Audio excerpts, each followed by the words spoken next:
It was a Thursday afternoon when my phone rang with a number I hadn't saved but still recognized. I almost didn't answer. Then I heard her voice. "Soraya, it's your mother." 3 words, and my stomach tightened. She sounded brighter than I remembered. "Your anniversary's next weekend, right?" Harlan and I were thinking. "We could watch the kids. You and Kale deserve a night out." I didn't respond right away. In the 6 years since Elowen was born, my parents had never once offered to babysit. Not when the twins came early and I needed help walking. Not when Kale's father had surgery and we had to fly out on short notice. Not even for a single date night. "You want to babysit?" I asked carefully. "Of course. It's time we were more involved." Her tone was too casual, too smooth.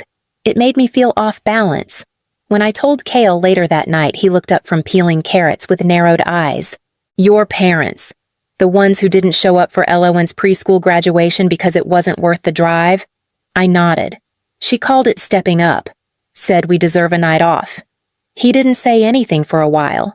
Just kept slicing. "And you believe her, I don't know?" I said. But part of me wants to. The part that still missed having a mother. The part that wondered if maybe, just maybe, she'd realized what she'd missed. Kale wiped his hands and leaned against the counter. "I'll go along with it, but only if we make a plan." That night, I lay awake listening to the twins' soft breathing through the monitor. My mother hadn't asked what they liked to eat. She hadn't asked about bedtime, just offered help as if the past 6 years hadn't happened, and still I said yes. When Elowen was born, I texted my mother from the hospital bed. She responded 2 days later with a thumbs-up emoji. "Glad everything went okay," she added. "No visit, no call, just that." I told myself she was overwhelmed, that maybe it was hard for her to see me become a mother when she hadn't really finished being one herself. I made excuses so I wouldn't have to feel the truth.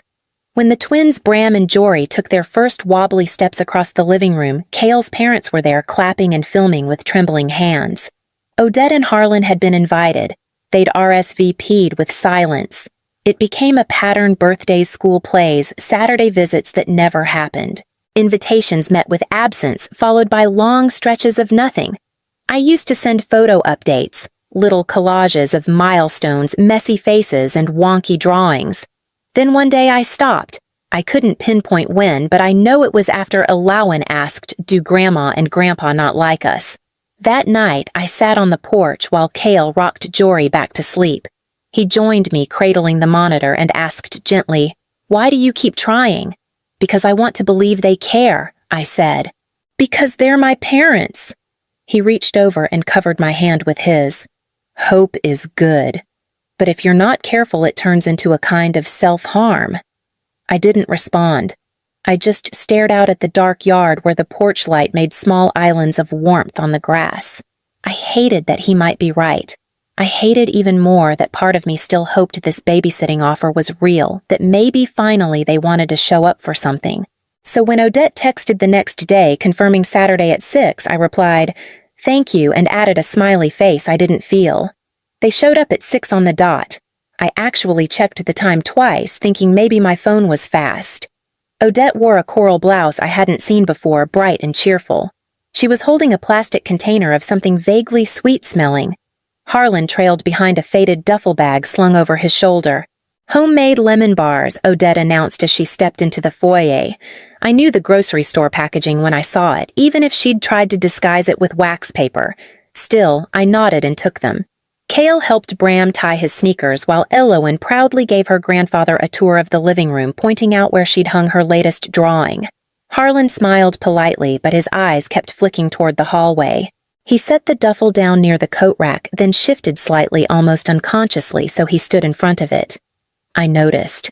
I told myself not to read into it. Maybe it just had his pajamas and a toothbrush. Maybe he was embarrassed that the bag was so worn. Still, I kept catching him glancing at it while Odette praised the houseplants and asked Elowen which twin was more spirited. We'd already laid out bedtime instructions on the fridge. Kale had reviewed the emergency contacts twice. Odette nodded along, insisting they remembered what it was like to have young kids. "We raised you, didn't we?" she said with a small laugh, sipping the tea I'd made. I smiled too, but it didn't reach my chest. Something about Harlan's posture was off. Too stiff, too present, as if guarding something instead of settling in. Cale was zipping up his coat and nudging me gently toward the door when Odette said, "Don't worry about a thing. We've got them." I looked over my shoulder. Harlan's hand was resting on the duffel's handle. He didn't move. He didn't smile. We were almost out the door when Cale noticed the bag still sitting awkwardly in the hallway. "Want me to put this in the guest room for you?" he asked casually already, bending down to grab the handle. No, Harlan barked louder than necessary. He stepped forward, hand outstretched, but Cale had already lifted the bag. "It's fine," Cale said, blinking. "Just trying to help." Harlan took another step, but Odette grabbed his wrist. "Let it go," she hissed. Cale gave me a look, one I knew well. Calm on the surface, calculating just beneath. He set the bag down on the bench and unzipped it. Then everything stopped. He froze first. His shoulders locked. His breath caught like he'd swallowed ice. Then he turned to me, voice low, too steady. "Get the kids. Call 911. I didn't move. "What? Now, Soraya." I stepped forward and looked inside. There were coils of rope, 2 rolls of duct tape, a half-used bottle of children's Benadryl, 3 smaller prescription bottles with labels torn off, and at the bottom a handgun wrapped in a hand towel. Nestled beside it, 3 tiny suitcases, 1 pink with stars, 1 blue with dinosaurs, 1 green with rocket ships, each labeled in block letters Elowen, Bram, Jory. My mouth dried instantly. "What is this?" I whispered. My voice didn't sound like mine. Odette's expression cracked. "You're overreacting." Harlan raised his hands slightly. "Let us explain." Cale stepped between them and the stairs, his whole body humming with tension. "Stay right where you are." I reached for my phone with shaking fingers. I could hear the twins laughing upstairs. Elawan humming to herself in the playroom. Odette took a step toward me. "Soraya, don't be foolish." I backed away. "My name is Soraya Wren Vale. My parents are in my home with weapons and sedatives. Please send police immediately." The dispatcher asked me something, but I didn't hear it. I could only stare at the bag. At the quiet, unassuming duffel that had been sitting there all evening waiting. The dispatcher's voice was calm, asking for my address, the nature of the emergency, whether anyone was injured. I gave her the details in pieces, my throat dry, the words catching on the way out. She told me officers were en route. Harlan moved first. He stepped toward the stairs, toward the kids. Cale blocked him with both arms out. "Don't," he said. "Don't take another step." Harlan froze. His face had changed, no longer startled, but calculating. Cold. "You don't understand what we're trying to do." "You brought rope," Cale said. "And drugs." I added, my voice trembling, now loud with disbelief. "And a gun." "You brought a gun into my house." Odette's mouth twitched. "For protection," she said, as if it were the most natural thing in the world. From who I asked. From anyone who would try to stop us from doing what's right. "What's right?" I echoed. I stepped between them and the stairs. "What exactly were you planning?" Odette's eyes glistened. "They deserve to know who we are. They deserve time with us. Real time. Not filtered through your judgment. So you were going to take them?" I asked, quieter now. "Without telling us, we left a note," Harlan said. "It's in the side pocket." Cale bent down, pulled out a folded piece of paper. His face crumpled as he read. Then he handed it to me. "We're taking what's ours. You've had them long enough. Don't try to stop us." Odette was crying now, but it was twisted more rage than remorse. "You turned them against us. You let her parents be the only ones they know." I stared at her. "You had 6 years. "Pity invitations," Harlan snapped. "Always on your terms. We were never truly welcome." Sirens began wailing in the distance. Cale and I didn't move. We stood between them and the children. "I don't care if you think it was justified," I said. "You packed up drugs and rope and child-sized luggage. You were ready to disappear with them." "We weren't going to hurt them," Odette whispered. "You already have," I said. The red and blue lights splashed across our front windows. Tires screeched in the driveway. The front door swung open as officers flooded in with guns raised. The moment the police entered, Harlan stepped forward, trying to assert himself. "This is a misunderstanding," he said, holding his hands out, palms up. "We're their grandparents. We're allowed to be here." An officer moved past him and pointed to the bag. "Is this yours? I packed it," Harlan said. "We were just staying the night." Odette was crying now, her shoulders shaking as she clung to the edge of the entry table. "This is absurd," she gasped. "We were just trying to spend time with our grandchildren." "That's not a crime." Cale stood silently by the stairs, his arms out like a gate. I watched one of the officers unzip the bag, fully pulling items out one by one. The rope, the tape, the bottles, the gun. The officer looked at us. "Can someone tell me what's going on?" I handed him the note, the one from the side pocket.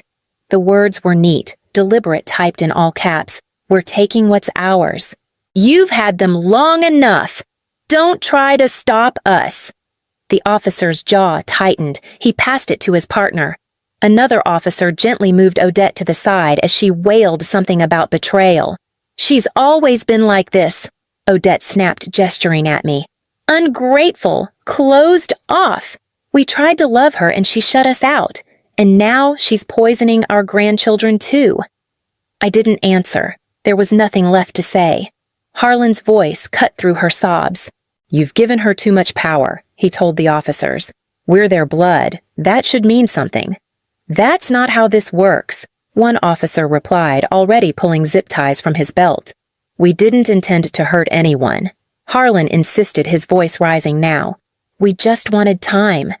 Time away from this twisted version of a family she built." Cale let out a low breath. "You were going to drug them," Odette screamed. "They wouldn't have even remembered. We would have made it easy, gentle. We were saving them from what I wanted to ask, from bedtime stories and backyard sprinklers, from being loved in a way that didn't need obedience as proof. Instead, I just stepped back and let the officers do their job. As they led them out, I caught Harlan's eyes. For a second, I saw something flicker there, not remorse, not regret, just injury, as if we'd wronged him by stopping it. After they were gone, one officer stayed behind. He sat us down, asked questions, took photos, collected evidence. Upstairs, Alawan peeked out of her room, eyes wide and scared. I scooped her into my arms. "It's okay," I whispered. "We're safe now." But as I held her, I realized something sharp in my chest. They hadn't come for a visit. They'd come for a removal, a replacement, a rescue, as they called it, one we were never meant to return from. The next day, a detective named Alvarez sat at our kitchen table with a laptop open and a growing pile of documents spread between us. His face remained steady, but the way he tapped his pen made it clear he was holding back disgust. "They'd planned this for months," he said, turning the screen toward me. "There was a rental agreement for a property in New Mexico, 6 months paid up front under Odette's maiden name. It wasn't a condo as they'd claimed. It was an isolated ranch house 45 minutes from the nearest grocery store. We found a storage unit in their name," Alvarez added. "Inside were survival supplies, school books, and a second set of suitcases. Bigger, adult-sized, no return tickets, no forwarding address." I stared at the screen but couldn't seem to blink. He clicked again. They also searched for "how to make children forget trauma" and "legal homeschooling in countries without U.S. extradition." I pressed my hands flat on the table to keep them from trembling. "We've also recovered 3 fake passports, the kids' photos, different names, different birthdays." He slid the folder toward me. I didn't want to look, but I did. Alawan was Catherine. Bram was Michael. Jory was David. They'd renamed them, rewritten their beginnings. They hadn't just intended to disappear with our children, they intended to rewrite who they were. "They never planned to bring them back," Cale said quietly. Alvarez nodded. "Everything we found supports that." I thought of the suitcases, of Elowen's scribbled drawings on the fridge, of the boys' toothbrushes side by side, of how all of it would have been gone overnight, replaced by silence and a note that dared to call them theirs. Odette hadn't just wanted to steal time, she wanted to steal identity, to raise them again this time right. Without me. Without us. Alvarez packed up his things and promised to keep us updated as the case moved forward.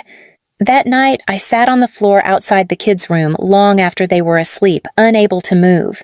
I couldn't stop thinking about what might have happened if Cale hadn't opened that bag. They were never going to just borrow our children. They were going to erase us, and they'd nearly succeeded. The trial started 3 months later. By then, the kids were sleeping through the night again, and we had changed every lock in the house. Still, I flinched every time the phone rang unexpectedly. In the courtroom, Odette looked smaller than I remembered, hair pulled back, tight wrists, limp in her lap. She cried often. Her lawyer painted her as a grieving, misunderstood grandmother who made a terrible mistake out of love. "I just wanted to be a real grandmother," she said on the stand, dabbing at her eyes. "They never let us in. We were always on the outside." Her voice trembled, but I heard no regret, just injury. Then it was Harlan's turn. He stood tall, chin up, unshaken. "They carry my name," he said. "They are mine. This family she built, this boundary she drew around us that's not natural. A man has a right to his blood." The prosecutor didn't flinch. She laid out the evidence clearly, the fake passports, the typed note, the premeditated drug use. She showed the jury what I already knew: this wasn't a breakdown.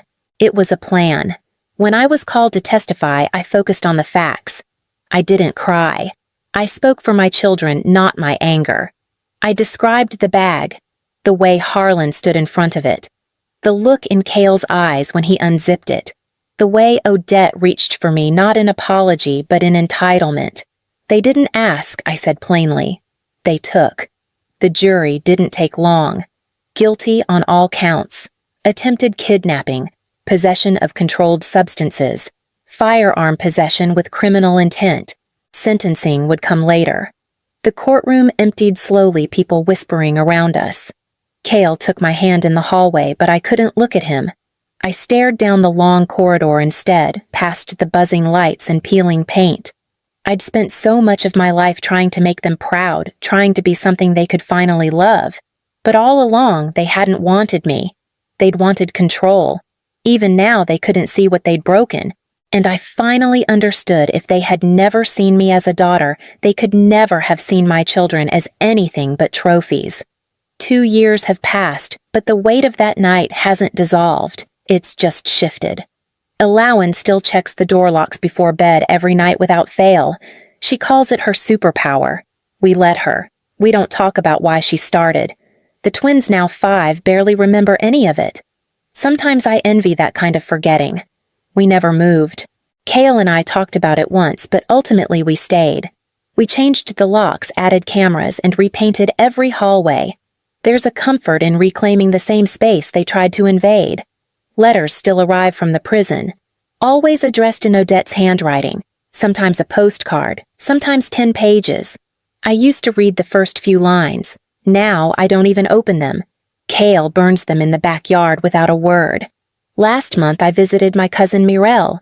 We hadn't spoken in years. She moved to Colorado when she was 19 to get away from Harlan's grip. I asked her about him, about what he was like when she was little. She didn't hesitate. He thought people were meant to be bent into usefulness. He saw family like land, something to inherit and control. I wasn't useful, so I left. It struck me that she didn't speak with bitterness, just clarity, a calm kind of survival. I envied that too. When I got home that evening, Cale was in the garden with Jory and Bram, helping them pull carrots from the soil. Elowen sat nearby with a book, her legs tucked under her like her father's. I watched them from the porch and let the stillness settle in. The truth is, I don't miss my parents anymore. I miss the idea of them, the version I used to carry around like a secret. The idea that maybe someday they'd see me not just their own reflection, that they'd choose love over legacy. They didn't.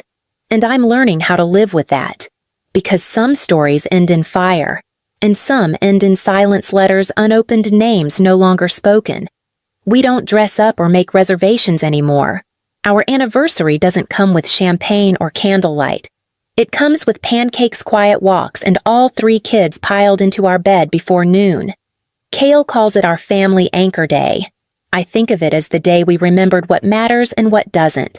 This morning, Bram helped crack eggs into the bowl and spilled most of the shells. Jory insisted on carrying the juice pitcher and soaked his socks. Elowen sat in the sunroom after breakfast sketching a picture of our backyard. She drew us all holding hands. She made the trees taller than the house. I sat with her while she shaded the sky. She didn't ask about my parents. She hasn't in a long time. I think about the bag sometimes. The one that sat at our door like a gift, quiet and unassuming. The one that carried the truth. People think evil looks loud, that it storms in shouting. But sometimes it arrives early, smiling, with lemon bars and promises. Elawan looked up at me as she colored. "Do you like it?" she asked. I did. I loved it. Not because it was perfect, but because it was hers. Later we planted a fig tree in the yard. The twins named it Captain. I don't know why, but it's growing already stubborn and green and alive. That's what this day is now. Not a celebration of marriage, but of presence, of choosing every day to protect what we build.